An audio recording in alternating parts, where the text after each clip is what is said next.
everyone. My name is Narina McKeejan. For those of you that I don't know, I'm the Regional Chair, Assistant Vice President for the Los Angeles Regional Consortium. On the call today, we have a lot of our amazing team members here, our program managers, Randy and Judy, Kevin Fernandez behind the scenes.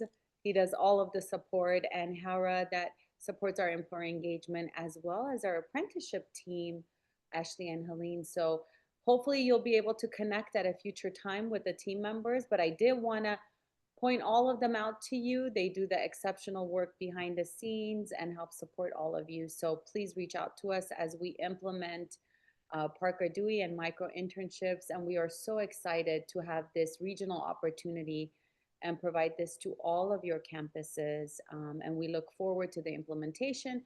As you know, we understand that it'll be a continuous cycle of improvement, and we'll make updates and changes as needed. But we are so grateful that Danielle and the team already have all the toolkits and the resources that we need to help make this a successful initiative.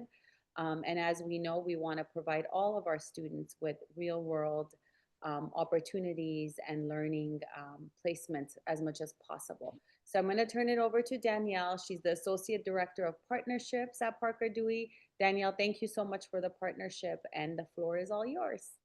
Thank you so much for having me and for the introduction. Hello, everyone. As mentioned, my name is Danielle Ruger-Morowski. I'm the Associate Director of Partnerships at Parker Dewey, and before I joined the Parker Dewey team, I used to work in career services myself. So I worked with a lot of students who maybe didn't have a lot of time or didn't have transportation, or they weren't sure what they wanted to do, so they didn't want to jump into a long-term commitment. And that's where micro internships jump in and can really make a big and beneficial difference. Ultimately, the Parker Dewey platform is a candidate insights platform. So it's designed so employers can make informed decisions about hiring for internships, co-ops, full-time roles, and they can do that using data that is populated by micro internships. So they can make those decisions based on real performance, real skills, not just a resume and a brief conversation. So these micro internships that are used to populate that data, they're short-term paid professional projects. So delving into each of those elements a little bit. And while I do that, I also want to say I am keeping an eye on the chat. So if you have questions along the way, please feel free to pop them in there. But when we say projects, there's always something that they are completing or a deliverable that they are handing off virtually, since over 90% of micro internships are remote, to the company that has posted the micro internship. We see these from all different types of departments, all different industries. So it could be something like creating an email marketing campaign. It could be going through data, analyzing it, and identifying insights. It could be doing research. It could be something as straightforward as writing a blog post. But when they're done with the project, they're done with the micro internship. And that makes these genuinely very short term. Most projects are usually 10 to 40 hours in total. So for your students who are already working a job they can't afford to quit or who have other obligations, this is a really nice way that they can get experience that fits into even the busiest of schedules. On the flip side, for your employers who want to reach those demographics, for the same reasons, this is the way to do it. These projects can be posted at any time of year. They don't have to align with the academic calendar, and they tend to move very quickly. Most projects make selections within a week or less of being posted. So encouraging your students to log on to the platform regularly is key. For example, if they're only logging in once a month, they're probably going to miss about 75% of the projects that get posted because they're going to get posted and make selections before they've even logged in to see them. So checking in regularly is highly recommended. Every single micro internship on the Parker Dewey platform is paid. So how that works is companies will create their accounts and post their projects, no cost to do either of those things, and no obligation. If they don't find a candidate that they're excited about, which doesn't happen often, transparently, but let's say that it did, they just close the project and they don't owe Parker Dewey anything. Only when they select a micro intern do they then receive an invoice for the cost of that project. And then from there, we, Parker Dewey, act as the employer of record. So they pay us and we take care of all the administrative burden. We're getting the micro interns payroll information. We process the payroll. We take care of any tax forms if they've earned above the threshold. The micro interns are independent contractors on our books, which makes this super easy for the employers to test out talent without having to take on all those extra things. 90% of what the company has paid ends up in that micro intern's pocket. The remaining 10% covers the cost of us acting as the employer of record. So again, at the end of the day, this is really a recruiting tool for employers that also really benefits your students. It's allowing employers to access those demographics at your institutions that they might be missing otherwise, engage them in a meaningful way, and assess, would this be a good fit for our longer term role, whether that's an internship or maybe even a full-time opportunity. So hopefully when I was breaking it down, the benefits for students were really clear, but that accessibility is key since most of these are remote. Students who are maybe interested in opportunities in other parts of the country or students who may not have transportation can still engage. It's real experience that they get to put on their resumes. They will add it as an independent contractor of Parker Dewey, so they can put that on LinkedIn, highlight that they put these skills in action. It's flexible. The way these projects work is they will connect with the professional at the company, so they're expanding their network. But beyond that, the bulk of the work is done by the student or recent graduate whenever it fits in their schedule, as long as they're hitting the deadline. So if their mind works really well at 3 a.m. and that's when they have time, they're welcome to work on the project then. It's great for students who are trying to explore. And again, the intention for employers is a recruiting tool. So if a student does a great job on a micro internship, they might find a longer term opportunity waiting at the other side of it. And regardless of whether that's the case or not, they are paid for the project they complete. So backtracking now, I want to get a little bit more into the weeds of how it works. All of your institutions have been set up with landing pages for you to be able to share with your students and recent graduates. Now, there is going to be a link that is put into the chat. Part of today's presentation, the goal is for you to reflect and decide who at your institution would you like to be the point of contact for the Parker Dewey partnership. That link is where you're going to be able to determine who will be the person who gets these links, who will be the person who gets the resources to share this out. But this is the page that has been set up for LARC as a whole. Again, each of your institutions has a page created for them that will have your individual school's logo and colors. You'll share this page with students and it's going to explain to them, what micro internships are. We've got FAQs about eligibility, some of the benefits, those details for how it works. And we've got additional resources if they want to be walked through it via a webinar, if they need tips for applying, all these things. Transparently, though, our heat maps show us that students being students, most of them will scan this, they might watch the video, and they'll jump straight to creating their account, which is why they will also get all those resources via email after they create their account. When they first create their account, they will be prompted to set up a profile that looks like this. They will add their educational institution. So I'm going to go ahead and put in one of our current partners here. And I know one that is a member of the LARC. The more they make use of this profile, which is very similar to a LinkedIn profile or a Handshake profile, the more they are likely to be selected. So doing things like adding a brief personal statement or adding highlighted experience.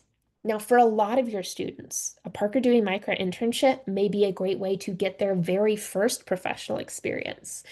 So I also want to make it clear, these don't have to be jobs or internships. These can be class projects, extracurricular projects, passion projects, just anything they've done where they're demonstrating the skills that they want to apply to a real professional project.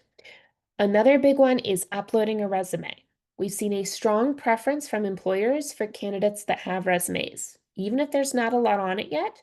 So encouraging your students to make sure they have it reviewed and uploaded is also key. Once they've created their profile, they can hop over to the dashboard, and this is where they're going to see the opportunities. So sometimes there will be featured projects. That means anything in this section is available to your students, but not necessarily available to everyone. It could be that it's available just to your students, or it could be available to multiple schools that fall within a certain category they've posted for, but it's not available again to everyone on the platform. What that means is if your students see anything in this featured section, it's worth them giving it a little extra attention. Underneath that, or maybe starting with that, depending on your institution, you'll see all open micro internships.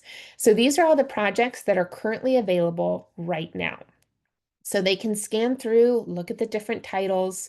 Now, there is a place where they can do a keyword search, but we recommend that they kind of just look through at titles to see if there's anything that interests them. We have seen students who ended up applying for projects that would have never come up if they had used a filter or a search feature. And then not only did they get that micro internship, but it ended up leading to a full-time role. So scrolling through and being open to different opportunities is highly recommended. If they decide they're interested in a particular project, like let's say this title caught their eye, they can hit the drop down to learn more about that particular opportunity. Again, many micro internships will use these projects as a way to identify talent that could take on a longer term role. If that's the case, you'll often see more details about that longer term role in the project description, in addition to the actual project. You'll also be able to see the anticipated start date. So as you can see, this one is planning to make selection today. So again, they tend to move very quickly. Every once in a while, you may see a project that even has a start date a couple of days in the past. As long as it's still visible, it's still worth your students' time to apply. That just means they were originally hoping to select a candidate by that date. Maybe they haven't gotten a candidate they're excited about yet. Maybe the start date just got pushed back a couple of days. But as long as it's visible, they are still planning to select someone, but haven't done it yet. You'll also see when they'd like the project to be done. Some have really quick turnarounds like this one. Others might have a couple of months. It's all determined by the employer when they post. And they'll see the estimated number of hours. This is estimated because micro interns don't need to track their time. They're paid based upon completion of the project, but we do ask companies to give a ballpark of how long a project will take. And if you're working with employers who want to post a project, but they're not sure, we're always happy to help them figure that out and make sure we're posting an appropriate compensation based on the estimated hours. Again, over 90% are remote, but every once in a while there's projects that just by their nature need to be on site. So this is where they can be, it's reiterated the difference. They also see that before they even click into the project. And what they see here is 90% of what the company has paid. This is what the student or recent graduate will earn straightforward if they're selected for and complete the micro internship, so there is no confusion. If they decide they're interested, they can hit apply. And the first question is always going to be, why do you think we should select you? That one is built in and not able to be changed because we found those responses are really telling in terms of a student's interest and ability to take on a project. Some companies will leave that as the only question. If the company is using this as an audition for something specific, they will usually add additional questions to make sure that the candidates qualify and are available for that longer term opportunity. Once they submit their application, they can know the status in the Applied tab. If it's under active, that means that their application is still being considered for the role. If it's moved to past, that's how they know, even if the employer didn't respond to their application directly, that they were not selected for that particular opportunity. Once they are selected, they'll see the project pop over here, and they will also get an email with next steps. Those next steps are going to include a link to our micro internship success checklist. That email is also going to include the contact information for the professional at the company that has posted the experience. The first step is going to be to connect with that professional. Again, we know for some students this may be their first professional experience, so they might have some anxiety about reaching out or what to say. So we give them resources and templates so they can reach out professionally and efficiently to set up that kickoff call. After that, they'll fill out their forms so we can pay them at the end of the experience, and then we give them additional resources for success. Some projects are really straightforward.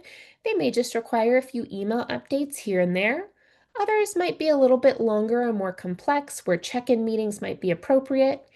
either way, we are giving them templates so they can professionally and efficiently communicate what they've done so far, any questions they may have, make sure everyone is in alignment in terms of expectations, really just trying to make sure it is a positive experience from a professionalism standpoint. So that are the basics of the student experience.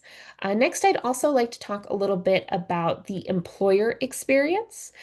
Before I do that, though, I do also want to take a moment to reflect on the impact of career readiness that these micro internships have.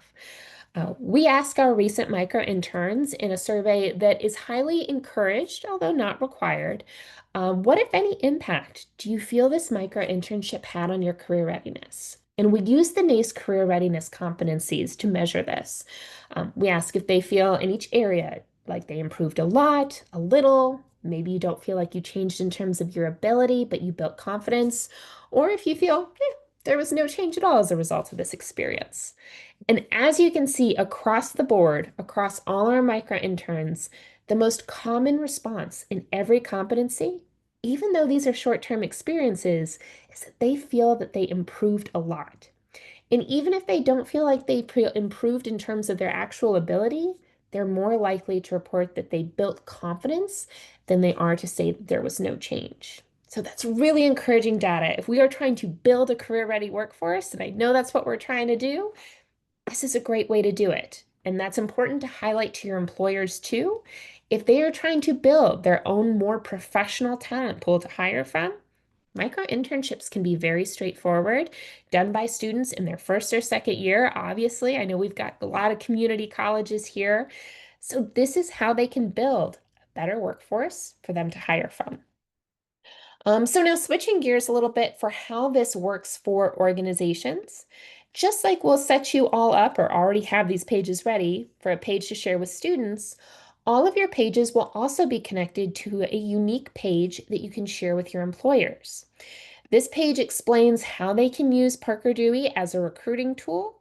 It gives them a form if they're trying to hire for a specific role and they're not sure what types of projects are going to help me assess for those skills or what makes a good micro internship. There are other resources available, but they're also welcome to connect with us one-on-one. This is also going to give them examples of different projects they can post.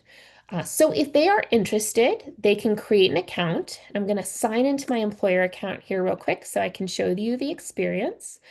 Again, there is no cost for them to create an account. There's no obligation. But let's say they realize, oh yeah, I would love to have a student do a social media content calendar for my business. They can hit post this project. And at this point, if they don't already have an account created, this is when they're going to be prompted to make one. Reminder again, no cost, no obligation to create the account or post. They only get an invoice when they've selected their micro intern.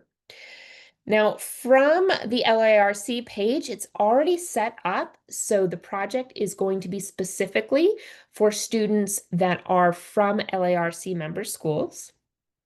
They can adjust the start date based on their needs, same with the end date. If they have more time, they can push it out. If they want it faster, they can make it quicker. We've given them a starting point if they're using a template. If they are posting a custom project, we also have a guide linked right here so they can use different examples or do something from scratch that is going to align better with their needs. This is where they can toggle if the project does have some elements that require it to be on site. Again, remote is the standard, so that's why it's preset. And then for these templates, we've already ballparked roughly how many hours a project like this typically takes, and we've highlighted the suggested compensation. They can adjust this, but we do recommend somewhere between 20 to 25 per estimated hour.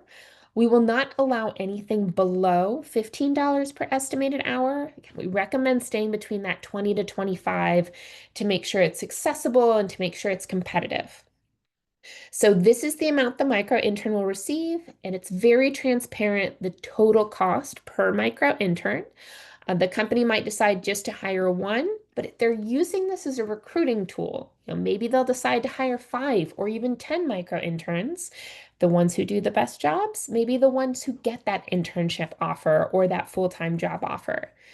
Even though there is a cost associated, we're going to talk in a second about some of the long-term benefits of using micro interns to kind of screen hires before making a long-term decision.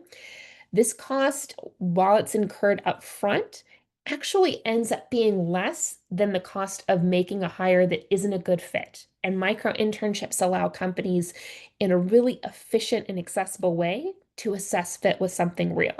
So ultimately, it's saving them costs. They can highlight specific skills they're looking for. And if they want to feature a project to just a specific school, they have the ability to do that. So if I wanted to post a project exclusively for Long Beach City College students, I would do that. As this is preset, though, this is going to be exclusively available just to all member schools. The company who is funding the project gets to decide who is going to see it, but we have seen a strong correlation between our partners who share this with their employers and our partners who see their students selected more often. In fact, over half of the projects that get posted to the Parker Dewey platform, they're using this ability to feature to specific schools or programs. So that's why we give you resources not only to share with your students, but also to share with your employers, because it makes it far more likely, if you're also engaging employers, that there will be projects that are in line with what your students are studying from companies your students are aware of, just overall creating a better experience. This is where they can adjust the questions, but that's how easy it is for employers to post their opportunities and get it out there for your students to see and start applying to. So hopefully, again, it was clear when I was describing that employer experience, all the benefits and how this works, but really want to make sure I lay it out there. One, it's easy. They can post these projects in less than 5 minutes. The supervision is not a big commitment. Here's what I'd like you to do. We'll check in via emails, but at the end of it, I'm getting a real work sample that I can use to assess your fit for other roles. It's not a big time commitment. If the micro intern doesn't do quality work, over 97% of the time, they're either meeting or exceeding expectations, but on the rare less than 3% of the time that they're not, they've saved themselves a costly poor hiring decision. If they had hired someone for a traditional internship or a full-time role out the gate and then realized a few weeks later that it wasn't a good fit, that's a lot more invested time and turnover and costs than realizing it with a micro internship. Again, these can be posted at any time of year. They don't have to wait for the academic calendar. So if they have a project that needs done now, they can post it and get help quickly. It allows them to assess for longer term fit. Straightforward projects allow them to engage students earlier. So we have found in our student sentiment surveys that a lot of students are thinking about their career options by sophomore year, if not before. If companies are waiting until junior and senior year to only engage these students when they're ready for traditional internships, they've missed a really big opportunity to get their organization and even their industry in front of students as an option when students are most open to a wide range of career options. So this allows them to get those things in front of students a little earlier with straightforward projects. Because the projects are so specific and short, we found that students are also more likely to apply for an opportunity with a company that they've never heard of before. So if you've got great opportunities, but you're going, or if your employers have great opportunities and you're going, but our students don't know what we have to offer, this is a great way for those employers to build brand awareness with your students. Those non-traditional students, first generation students, student athletes that don't have a lot of time that wouldn't otherwise apply for traditional internships. This allows companies to access them, and it's building relationships in a positive way. So there are a lot of immediate benefits for companies and a lot of long-term ones too. Something we are very proud of at Parker Dewey is over 80% of the students and recent graduates that are selected for micro internships, they come from historically underrepresented populations in the workplace. So if employers are saying to you, we really want diverse perspectives on our team, we want to reach demographics that we may not be seeing all the time, Parker Dewey is the way to do it. Even when we look at paid traditional internships, barely more than a quarter of those are going to students who are historically underrepresented in the workplace. This is a proven way to reach new demographics. As mentioned before, there's also some significant long-term cost savings. We have seen that recent graduates who have engaged in micro-internships are significantly more likely to stay in their first full-time role for more than a year. When we're looking at recent graduates overall, less than half are staying in that first full-time role for less than 12 months, or for more than 12 months. They're leaving before that 12 months is up. So these companies have spent time and effort and money getting them onboarded only to have to start the whole process over again.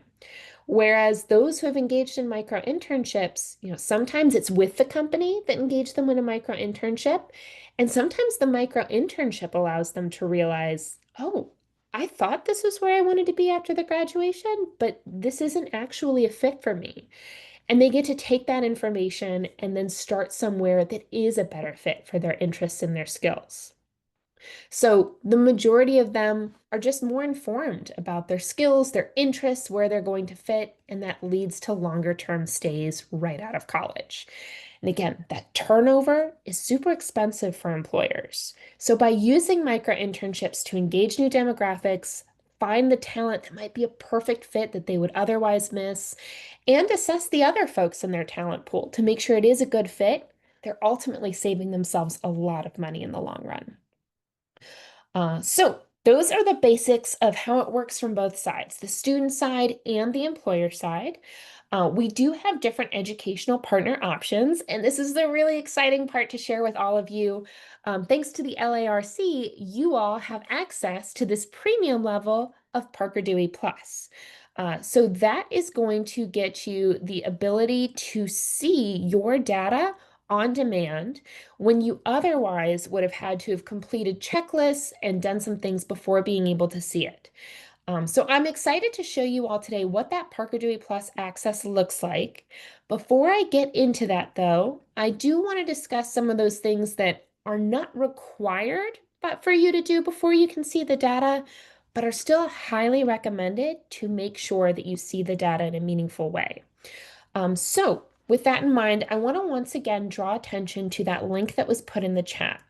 When we go over these partnership checklists, we're going to send reminders and resources to points of contact at each of your institutions. So as I'm going through these checklists, think about, okay, who on our team would be the best person to address this or that? Who should be aware of this? And then make sure you fill out that form in the chat and let us know who the points of contact should be. So once we have those points of contact, we're going to send them these checklists. And this first checklist is a getting started checklist. So by letting us know who the points of contact are, you've already done step one. You're on your way. We've talked about those different landing pages. Again, they are already set up for your institution, but we're going to make sure the proper points of contact have the institution-specific links for your school. Next, you're going to make sure that your students can get Parker Dewey emails. We've seen a lot of schools really tightening up email security lately, and that totally makes sense. There are a lot of bad actors out there. But what we want to avoid is Parker Dewey emails getting caught in the crossfire. There are a few things more heartbreaking for us on the Parker Dewey team than a student who has created an account. They put together an amazing profile, they get selected, and then they get deselected because that selection email ended up getting put in their spam folder or their junk folder, and they just never saw it and end up accidentally ghosting. So the point of contact will want to make sure that you share our safe listing instructions with your IT team to significantly reduce the likelihood that those selection emails end up in their junk folder. We also have templates for you to announce this partnership to your campuses. So we have one template for announcing to students, another to announce to employers. Like all of these templates, you give it a click, you'll copy and paste this into your browser, and then you'll put the name of your school. You'll put in the link to your page. They're very much plug and play, easy to use. And then you'll log into Parker Dewey Plus. Again, we're going to show you what that access looks like here in a minute, but that's your getting started checklist. After you've completed the Getting Started checklist, that's where you'll want to start working on some of these annual must-dos. Now, again, it's titled this way because for our basic level partners, these are the things they have to do before they can see any data. You all are going to get to see data right from the get-go once we know who the points of contact are. But these still are really important things to do to populate data for you to be able to see. So we give you language to introduce it to both audiences. For employers, for example, you'll click on this link and it's going to give you language to highlight what this is and how it can be used. Same thing for students. And then we give you a list of places that it should be shared. Make sure it's on your website, wherever recruiters are looking for ways that they can engage your students. Make sure it's on your website, wherever students are looking for ways that they can build experience. If you're doing a presentation like an employer event or a recruiter summit, whatever it may be, we've got a single slide template for you. Same thing for class presentations when you're speaking to your students about career services resources. Make sure that our single slide about Parker Dewey is included. We also encourage you to make sure you review with your career services team at least once a year so everyone's aware. And I think we probably in this room all agree the entire campus, everyone, is a part of career readiness for students. We're preparing them for their professional lives after school. So that's why we also have an email template for you to share with your faculty and your staff so they're aware of Parker Dewey. If they have industry contacts, they can let them know, hey, this is a great way to engage our students, and they're aware of some easy ways to share this as a resource in their classes too. And then there are a few proactive things we ask our partners to do every year. Sharing and tagging employers on LinkedIn, putting reminders for students on social media. We've got flyers for both audiences. So lots of resources to help you get that word out. So now that I've covered those best practices for getting the word out, now I want to show you an example of what the resulting data will look like.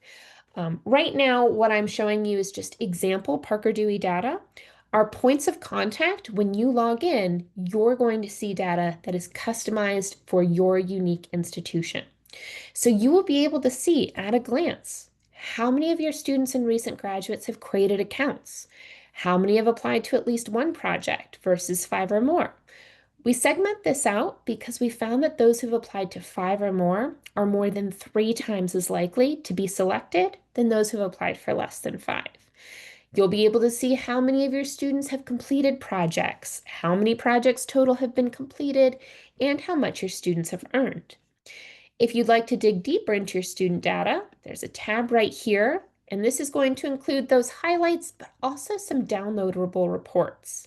So this one on the left is going to show you all your students and recent graduates who have ever created Parker Dewey accounts. You're going to be able to see when they created those accounts, when they last logged on, how many times they've logged on, how many projects they've applied for, how many, if any, they've been selected for. Now, if you notice, pardon me one moment. If you notice a student who has been applying for projects consistently but has been struggling to get selected, you can then find their name and go up to this Students tab. So let's say that I noticed that about Annie. Annie's one of my students. I see she's been applying, but she hasn't been picked for a micro-internship yet. I can look at Annie's profile and immediately I notice, Annie hasn't personalized it with a photo. There's no resume. There's no highlighted experience. There's no personal statement. So I'm already starting to see some areas where I could help Annie to improve her likelihood of selection. Then I can even take a look at Annie's applications. And usually it's pretty easy to understand where that student might benefit from some additional coaching if they're struggling to get selected. This allows you to be really proactive with your students. If they're struggling with the really straightforward application process that is Parker Dewey, there's a good chance that they're going to struggle with other application processes. So this allows you to get in front of issues and help them be more competitive candidates going forward. Now, going back to that student tab, the report to the right is also going to show you all of your students who have been selected for micro-internships. So if you scroll over, you're going to be able to see the name of the company, the project title, the start date, the end date, the compensation. So lots of great information about who's engaging your students, which students, and for what types of projects. You'll also be able to see some employer insights. So down here at the bottom, If a company creates a page or creates an account from your page, so again, if we go back here, let's say a company created an account right here. Even if they haven't posted a micro-internship yet, you're going to be aware that they have that interest, that they've created an account. Over here on the left, if a company has ever specifically listed your institution as one they want to see a project, maybe it's a project exclusively for your students, maybe it's a project for a few schools, and your institution happens to be one of them, you're going to see that history over here. Up on the top, this is where you'll see all the currently available projects. So on the left, these are any available right now that your students can see, but not everyone can see. Now, these might be included if a company specifically listed your school, but you'll also see things here where maybe the company didn't have to list your school, but it fell into a category, and that's why it's featured. So, for example, if a company posts a project and they say, I want it to be open to students from all LARC member schools, you'll see that here as long as it's currently available, but you won't see it down here because they didn't have to specifically list your institution. Over on the right, this is where you'll be able to see all those projects that are currently available and open to everyone. On the next tab, we do ask our recent micro interns and employers to fill out that feedback survey. That's where I got that NACE competency data I was showing you earlier. If your students fill out that survey, you will see their aggregate results here. So you're going to be able to know, are your students finding this valuable? Would they recommend Parker Dewey to a friend? What are some of the outcomes of these micro internships? You'll see your institution specific data as it relates to that NACE career readiness competencies. And you can download these reports if you want to dig in deeper or manipulate it in different ways. Down at the bottom, you'll see any feedback left by employers. You'll know which company they're from, the project, the student that they engaged, and then they are able to leave feedback based on satisfaction, communication, skills, a lot of those big areas. And there's an opportunity for them to leave qualitative feedback and any additional comments on whether they would be a fit for longer term roles as well. And then this final tab in this section, this is where you get an impact report. At any time, you're going to be able to see the highlights from the last 12 months. So this is really nice for those of you who have reporting responsibilities. You'll be able to see some of those things from the other tabs, which companies have engaged your students, and then you're going to see some demographic data. On the left is going to be the demographic data for your students who have created accounts. And on the right is going to be the data for those who have been selected. So if you're trying to demonstrate that this is an effective way for those students who often struggle to get a foot in the door, that data is all at your fingertips.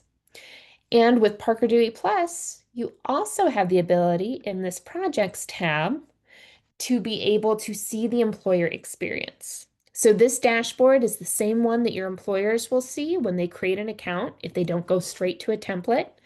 So you can show them, here's how you click on project templates. If you're trying to hire for a role in operations, here are projects that can help you assess those skills. You'll be able to click on them and walk them through step by step the process of posting. Now, that's not to say that you have to do that. You can always refer them to us and we'll walk them through step by step. But you have that view so you can feel comfortable demonstrating what the Parker Dewey platform looks like. And again, this access, everything that I just covered, is typically only available through a $2,000 a year subscription per institution. But the awesome folks at LARC, they have negotiated a group rate, so you all have this access available to you. As soon as we get our points of contact, we are going to be able to get you set up. So I know I have done a lot of talking. The chat has been really quiet, but this is the time, folks. If you have questions, I am here and happy to answer them.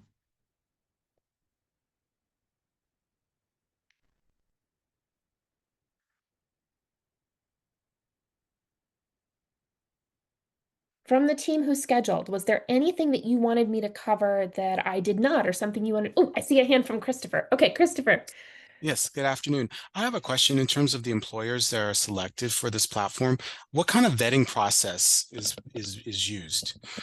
Great question. Coming from a handshake school myself, I know that can get really time intensive really quickly. Not trying to say anything bad about handshake. It takes a lot of time. And so I'm happy to report that our team handles that. So when the companies create their accounts, we are reviewing to make sure that the projects are appropriate. Now, there is some more flexibility with micro internships in terms of employers. We have everyone from like Fortune 500 employers to entrepreneurs that are just starting out. One time, our CEO posted a project because his daughter wanted a logo for her bakery. It's still a professional project, so as long as the project is appropriate, that's what we're really assessing for. And the appropriateness is it professional? So we're not going to allow someone to post, I need someone to paint my fence or walk my dog. Nothing wrong with those types of roles. It's just not the purpose of Parker Dewey. And is there a specific deliverable? So, for example, we're not going to allow someone to post a part-time role or what should be a full-time role and then try to pay for it like it's a short project. It needs to be something that can reasonably be completed in the time dictated and that has a deliverable. So, long-winded way of saying we handle it.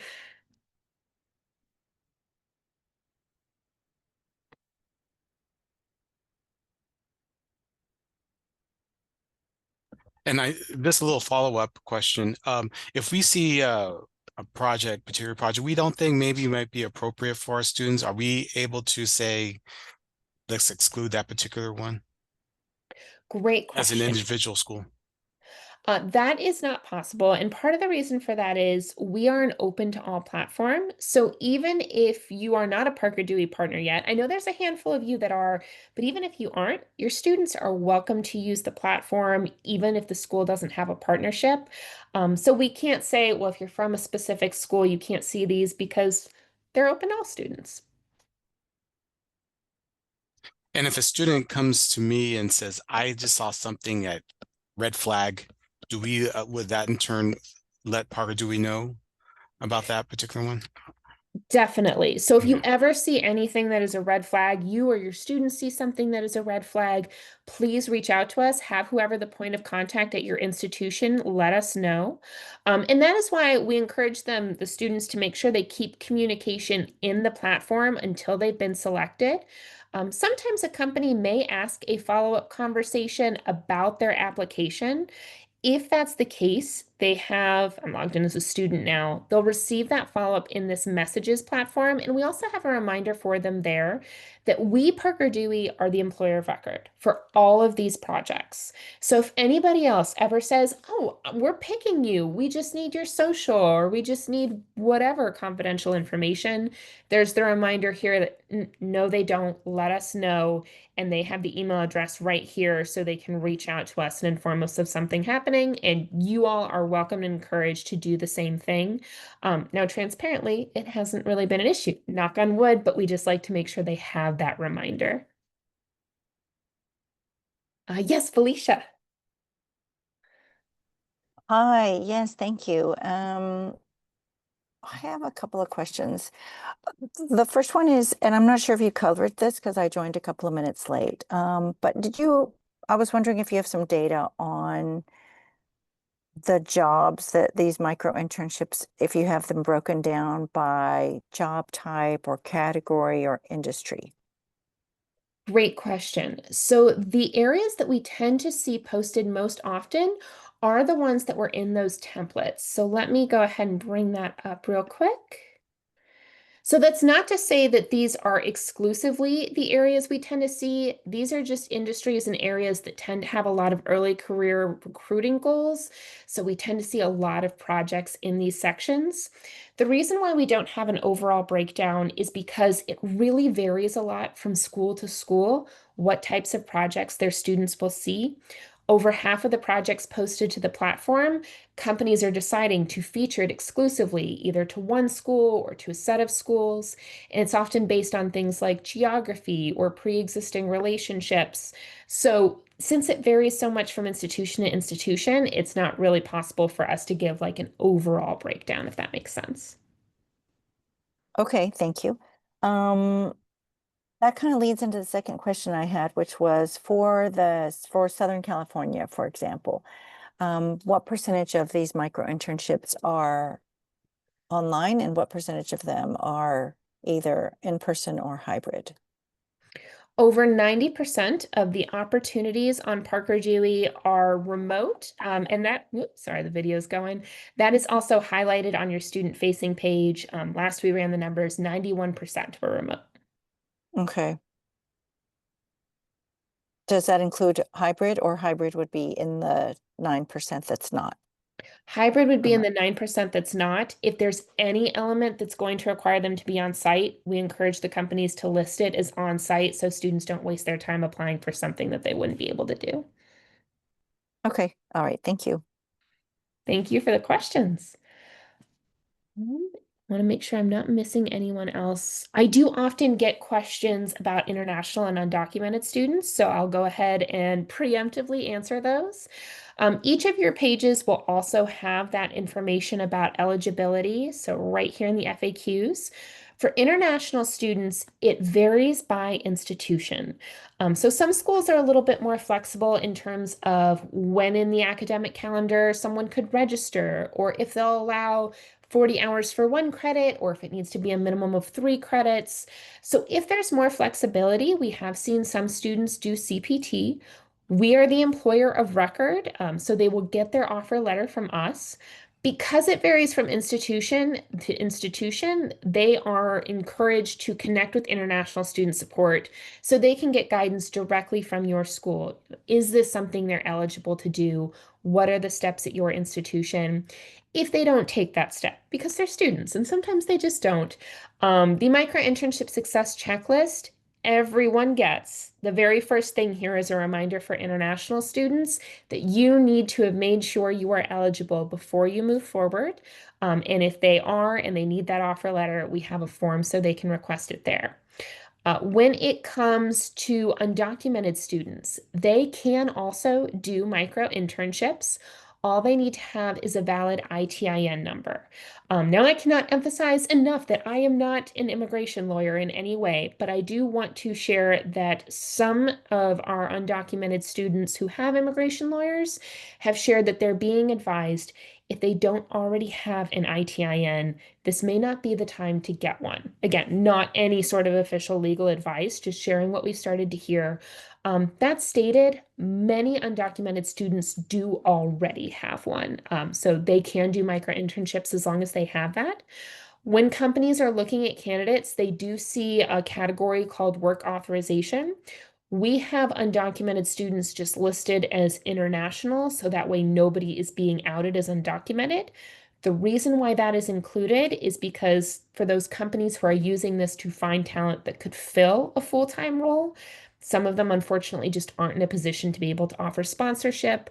So that's the medium we arrived at to make sure companies aren't wasting their time if they unfortunately can't do that, but also we're not outing undocumented students. Oh, I know it was an unasked question, but hopefully it was helpful.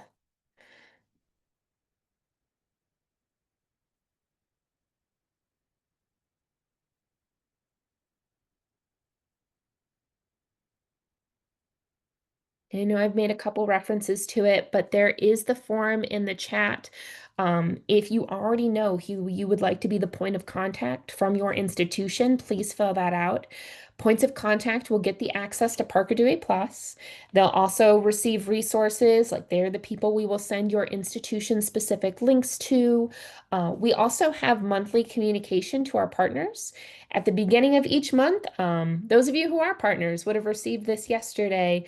We'll send an email with events. We have monthly webinars for students. We have monthly webinars for employers. We have monthly webinars for partners. So you'll get all the details for those events.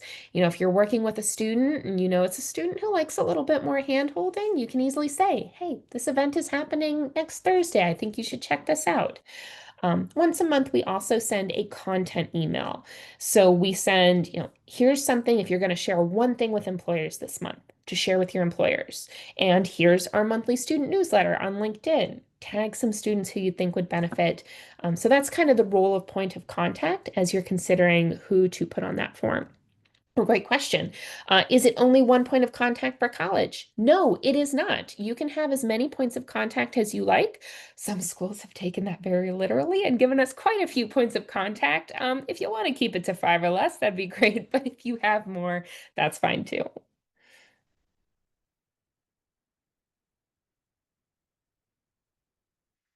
A lot of folks also like to check out the platform from the student perspective. When you get your Parker Dewey Plus access, if you're a point of contact, that's going to give you that dashboard and the employer view.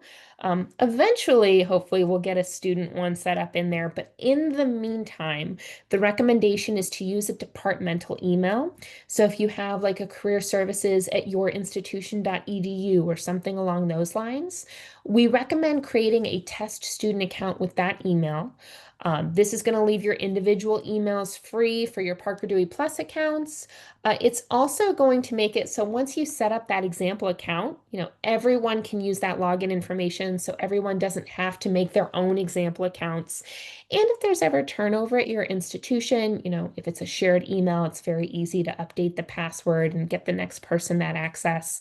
So if you'd like to check it out exactly as your students do, you're welcome to create your own account, but I would recommend creating an account with a departmental email. Just like to share that too.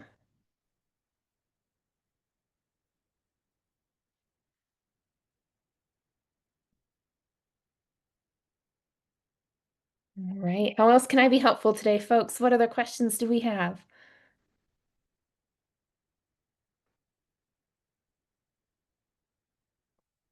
All right. Well, I'm always happy to answer more, but I will turn it over to the lovely folks that scheduled today's meeting in case there's anything else that they want me to. Oh, yes, Andrea.